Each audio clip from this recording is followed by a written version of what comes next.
नमस्ते, मैं हूँ रेखा सिंह। हमारे YouTube चैनल पर आप सभी का बहुत बहुत स्वागत है। हम आप सबको सोहर का गीत सुनाएंगे जो इस तरह है।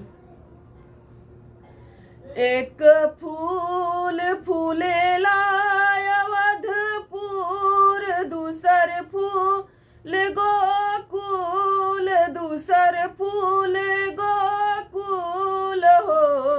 सखिया तीसर फूल फूले मोरे अंगना, चौथ मोरे आचर, चौथ मोरे आचर हो।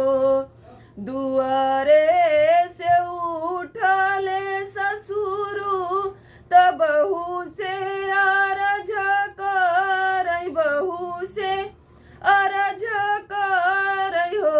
बहुआ कवन कवन व्रत कैलियु, ललना बड़ा सुंदर होरिल बड़ा सुंदर हो। बहुआ कवन कवन तप व्रत कैलियु, ललन बड़ा सुंदर होरिल अति सुंदर हो। भूखल रहली एकादशिया, दुअसिया के पारन, दुअसिया के पारन हो। ससुरु कार्तिक करी इतवार, ललन अति सुंदर होरिल बड़ा सुंदर हो। ससुरु नियम से करी इतवार, ललन बड़ा सुंदर होरिल बड़ा सुंदर हो। दुआरे से उठले भसुरु त छोटी से अरज करई, छोटी से अरज करई हो।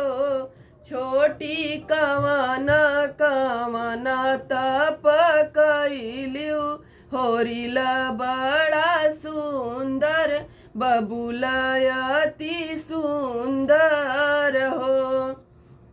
माघ ही माघ नहाने अगिन नाही तापेउ, अगिन नाही तापेउ हो। भसुरु जेठ ही बेनिया न डोलायऊ, होरिल अति सुंदर बबुल बड़ा सुंदर हो। भसुरु जेठ ही बेनिया ना डोलायऊ, होरिल बड़ा सुंदर बबुल अति सुंदर हो।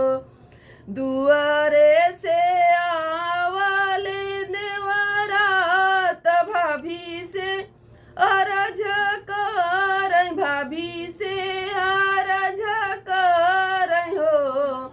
भाभी कवन कवन फल खायु, होरिल बड़ा सुंदर बबुल बड़ा सुंदर हो। अमवा जे खायऊ घौरिया, अमिलिया टेंगनवा, अमिलिया टेंगनवाई हो।